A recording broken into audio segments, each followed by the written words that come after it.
Ah, Astérix. Les aventures du Gaulois à moustache accompagnent les Français depuis 1959. À l'origine, c'est une parodie subtile de la société française à travers ses stéréotypes, mais depuis, la bande dessinée d'origine n'a cessé de se réinventer en jeux vidéo, en parc à thème, en film, comme le dernier sorti au cinéma d'ailleurs, l'Empire du Milieu. Et s'il y a bien un truc qu'Astérix a popularisé et laissé à nos générations, ce sont les clichés sur les Gaulois. Évidemment, la bande dessinée sert très souvent de support pour expliquer tout ce qui ne va pas dans ce qu'on pense savoir de ces peuples, mais pour une fois, eh bien vous allez voir que j'ai voulu faire l'inverse.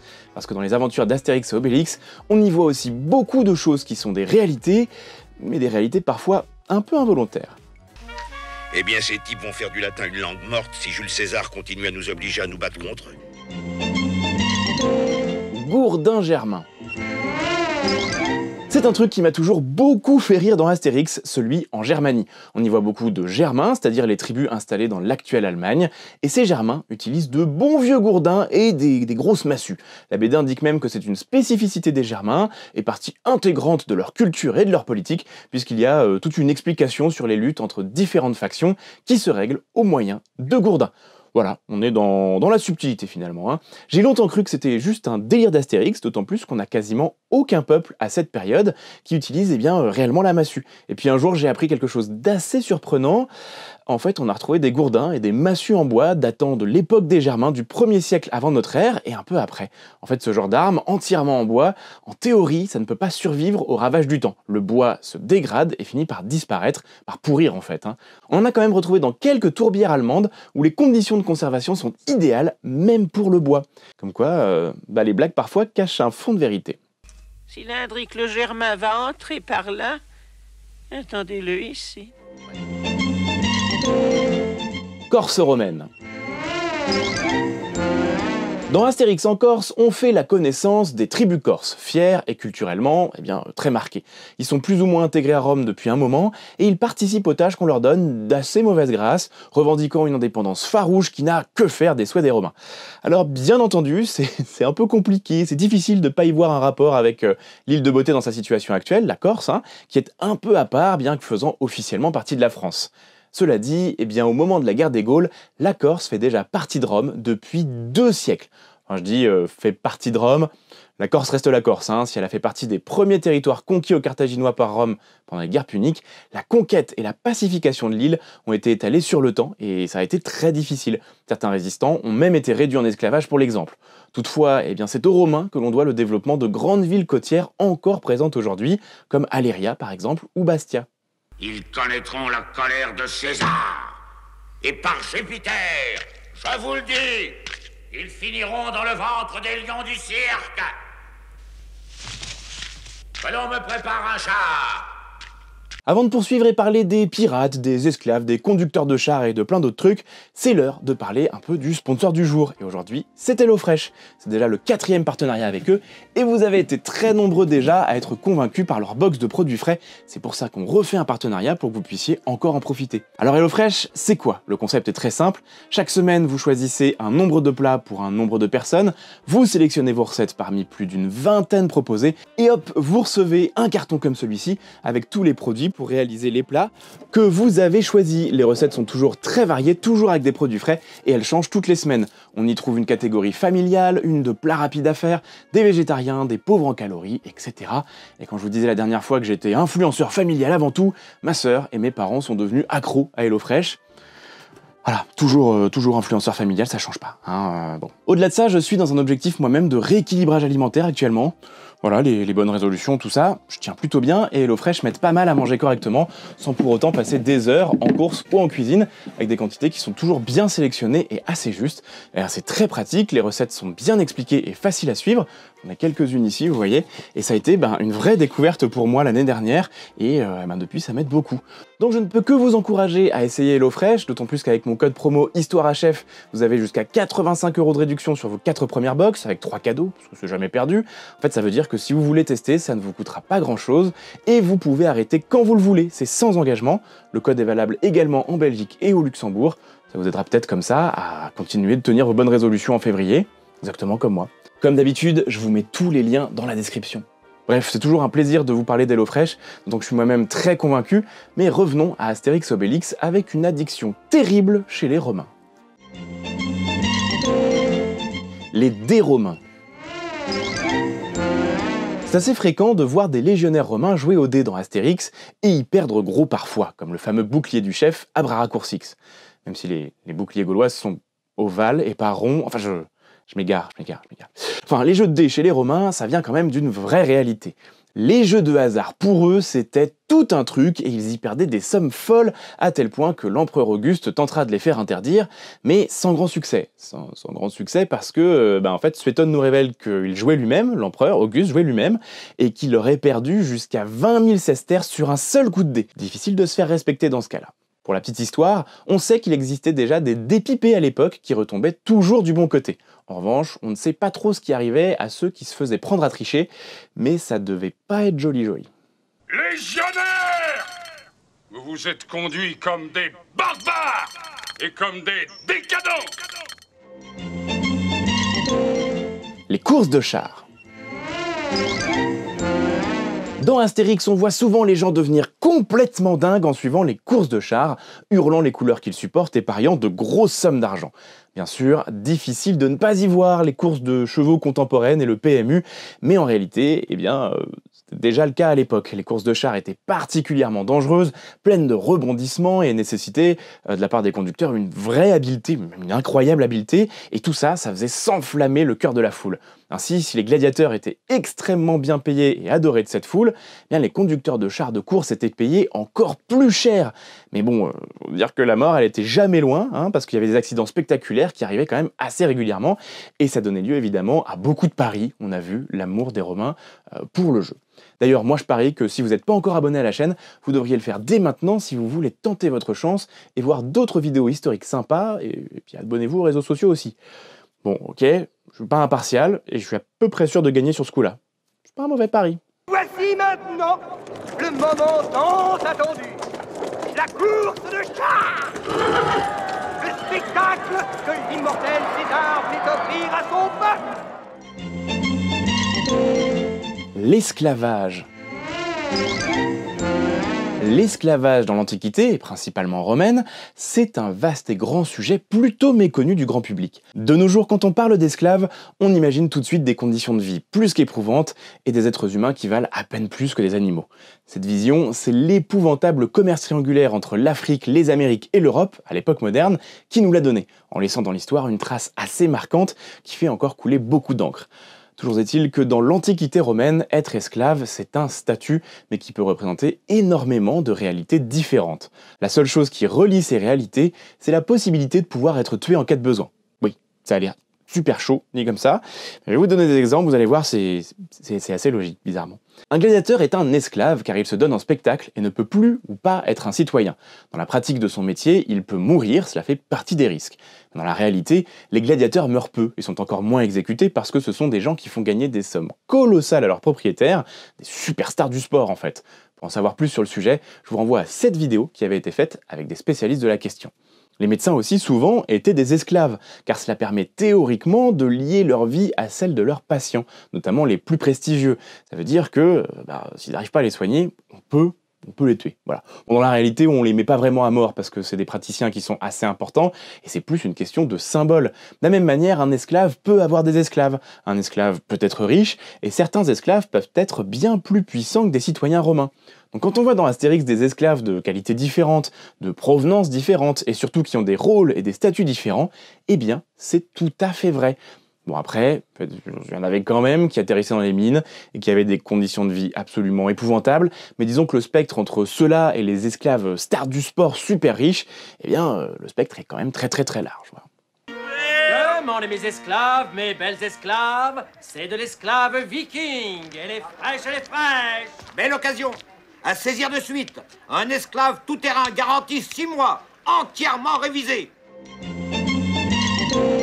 Les pirates. Les pirates, c'est un peu un des plus grands running gags d'Astérix. Dès que nos compagnons à moustache se retrouvent sur de l'eau, c'est impayable, on a le fameux équipage de pirates, enfin renfloué, qui se fait impitoyablement couler par Astérix Obélix, jusqu'à la prochaine fois. Ça va même plus loin puisque même lorsqu'ils s'essayent à monter une auberge à terre, cette dernière finit saccagée copieusement par nos amis gaulois. C'est bien simple, impossible de mettre un pied sur l'eau sans croiser nos fameux pirates, c'est impayable, ça arrive à chaque fois. Et le fait de croiser autant les pirates à l'époque, eh bien c'est tout à fait vrai. Constitués de marins venant soit de la même région, soit un assemblage de peuples divers, comme dans la BD, eh bien les pirates bien présents, ils écumaient la mer Méditerranée et ils constituaient un danger absolument permanent, à tel point que Jules César lui-même a été enlevé par des pirates dans sa jeunesse. Et ça l'a un peu agacé, parce qu'à sa libération, il va les pourchasser, les emprisonner, et puis finalement tous les crucifier, parce que voilà, le César, fallait pas l'énerver. Des pirates! Chic, chic, chic, chic, chic, chic! Obélix, on n'a pas de temps à perdre.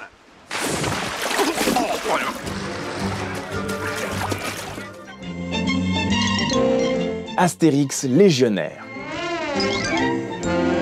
Dans Astérix légionnaire, on voit des gens provenant de diverses origines s'engager dans l'armée romaine.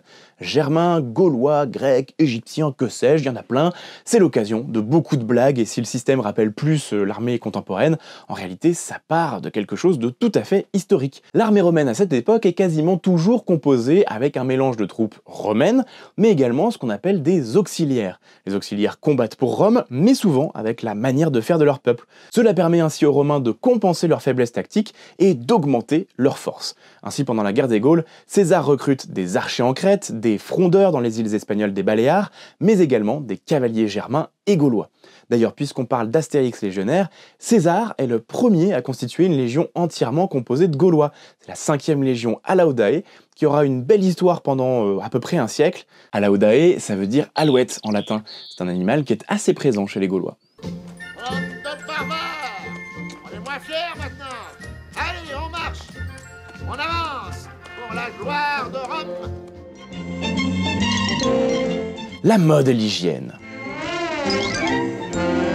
Si vous me suivez depuis un moment, celle-ci ne sera absolument pas une surprise pour vous. Dans Astérix, on voit énormément de rapports des Gaulois à la mode, à l'hygiène, un mode de vie qui est sensible à la beauté du quotidien et à l'apparence. Et des variations, beaucoup de variations selon les régions et selon les villes. Ce n'est pas un hasard puisque, je le rappelle, Astérix est une évocation de la société française du siècle dernier. Donc la mode, c'est important. Mais ça vient en fait aussi d'une réalité historique. Selon les Romains eux-mêmes, les Gaulois étaient très soucieux de leur hygiène et de leur apparence, affectionnant les couleurs vives et les beaux tissus. L'archéologie nous a livré de nombreux bijoux incroyablement raffinés, mais aussi un artisanat riche et d'une très grande finesse. Bref, sur le sujet, tout semble nous dire qu'encore une fois, les blagues d'Astérix ont peut-être un fond de vérité. Bonjour. Bonjour. Les étriers. En relisant les Astérix, j'ai eu une espèce de plaisir comme ça incroyable. Les cavaliers n'ont pas d'étriers et rarement d'aisselle. Et ça, c'est tout à fait cohérent par rapport à ce qu'on sait, historiquement parlant. Les étriers tels que nous les connaissons n'arriveront que bien plus tard, et c'est pourtant une erreur que l'on retrouve dans énormément de films ou de séries ou que sais-je. C'est très fréquent et moi ça me fait du mal, ok ? Les selles, elles existaient déjà à l'époque avec le fameux modèle qu'on appelle la selle à cornes. Parce qu'elle a des cornes. On ne sait pas trop qui les a inventés, peut-être les Gaulois ou les Perses. Toujours est-il que nos Gaulois en utilisaient, mais probablement pas trop les Romains. Et ça, c'est bien montré dans Astérix. C'est assez notable parce que mine de rien, la série de BD est assez ancienne, et avoir quelque chose d'aussi cohérent que ça, le souci du détail est quand même plutôt chouette. Bon voilà, on en a fait 9, vous savez que j'aime bien tricher, donc pour le 10e, on va rapidement en faire plusieurs. Les maisons. Et oui, les maisons d'Astérix, eh bien, elles ne sont pas si mauvaises. Majoritairement construites en bois et en terre avec des techniques à colombage, comme ça se faisait encore au siècle dernier chez nous, elles intègrent parfois un peu de pierre. On y voit parfois des demi-étages et des grands toits en chaume, une espèce de paille. Et ça, eh bien, c'est tout à fait cohérent par rapport à nos connaissances. Alors évidemment, dans le détail, c'est pas parfait, mais l'image générale n'est pas forcément délirante.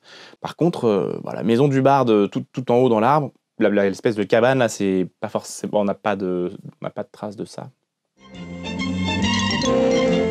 Les tablettes de cire. Fait amusant dans Astérix, les gens utilisent souvent des tablettes de cire pour prendre des notes et les transmettre, ce qui est très juste par rapport à ce qu'on sait de l'époque. Je vous renvoie à cette vidéo que j'avais faite pour plus d'explications. En revanche, le fait de tout noter sur la pierre, ça, c'est une idée reçue. C'est très drôle, ça fait des bonnes blagues, mais les Romains connaissaient et utilisaient plutôt massivement le papyrus, qui était déjà bien connu depuis l'époque égyptienne. Les lampes à huile. À l'époque romaine, les bougies existent déjà mais ne sont pas réellement utilisées dans le quotidien. À la place, on va utiliser des lampes à huile, exactement comme celle-ci.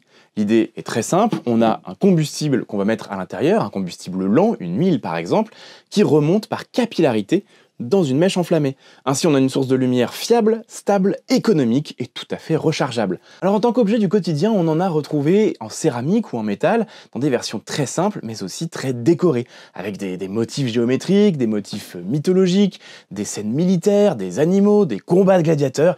Il en existe une variété énorme. Les animaux du cirque. Dans la série des running gags d'Astérix, les animaux du cirque sont quand même assez communs. Des lions, des panthères, des taureaux, des crocodiles, des éléphants et je ne sais quoi encore. Les Romains récupéraient volontiers des animaux exotiques partout sur leur territoire, soit pour servir d'agrément ou pour servir de spectacle en combattant dans l'arène. D'ailleurs, ils ne combattaient pas des gladiateurs, comme on le croit trop souvent, les gladiateurs sont uniquement opposés entre eux. En fait, ils étaient plutôt opposés à des classes spécifiques de combattants dont c'était la spécialité. On appelle ça des venatores ou des bestiarii.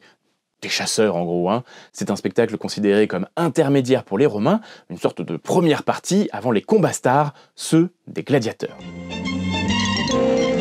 Des camps romains hyper organisés. Dans Astérix, à chaque fois que les Romains font un camp, il est toujours au cordeau. Voilà, il n'y a pas un truc qui dépasse, tout est bien aligné, bien propre, et même pour un arrêt d'une journée, c'est le cas. Voilà. Et en fait, c'était aussi le cas historiquement parlant. Les sources antiques nous disent que le légionnaire romain est autant combattant que bâtisseur. Il est en capacité de tracer des routes, aménager des espaces, créer des fortifications, des ponts, et en fait, tout ce qui peut permettre la bonne marche de Rome. Pour ce qui est des campements eux-mêmes, eh bien en fait, ils sont normés, tout simplement. Voilà, c'est-à-dire qu'en fait, ils vont toujours être montés de la même manière, bien propre, bien carré, pour en fait améliorer l'organisation et l'efficacité de l'armée romaine. En revanche, ce qu'Astérix montre peu, c'est que les légionnaires romains étaient aussi souvent accompagnés de beaucoup de civils, des hommes et des femmes. Ce personnel occupait des rôles essentiels à la Légion, des marchands, des artisans, des prostituées, des services divers et variés, etc. Il y a plein de choses. Par Osiris et par Apis, regarde-moi bien. Tu es maintenant un sanglier. Oui, un sanglier. Vous pouvez en allumer un seul à la fois ? Allez, je vais quand même m'arrêter là. Évidemment, je pourrais vous parler de plein de trucs, continuer à sortir plein de choses sur Astérix pour vous en parler, mais le mieux, c'est peut-être que vous relisiez les aventures du plus célèbre Gaulois contemporain. Si vous voulez d'autres vidéos sur Astérix, n'hésitez pas à me le dire en commentaire, j'ai plein d'idées. Et si vous avez aimé la vidéo, vous connaissez la chanson, abonnez-vous, laissez un commentaire et un pouce bleu. Vous pouvez aussi la partager pour faire connaître la chaîne, ça aide toujours énormément. Quant à nous, on se retrouve rapidement pour un nouveau sujet, et d'ici là, n'oubliez pas que l'histoire est vivante.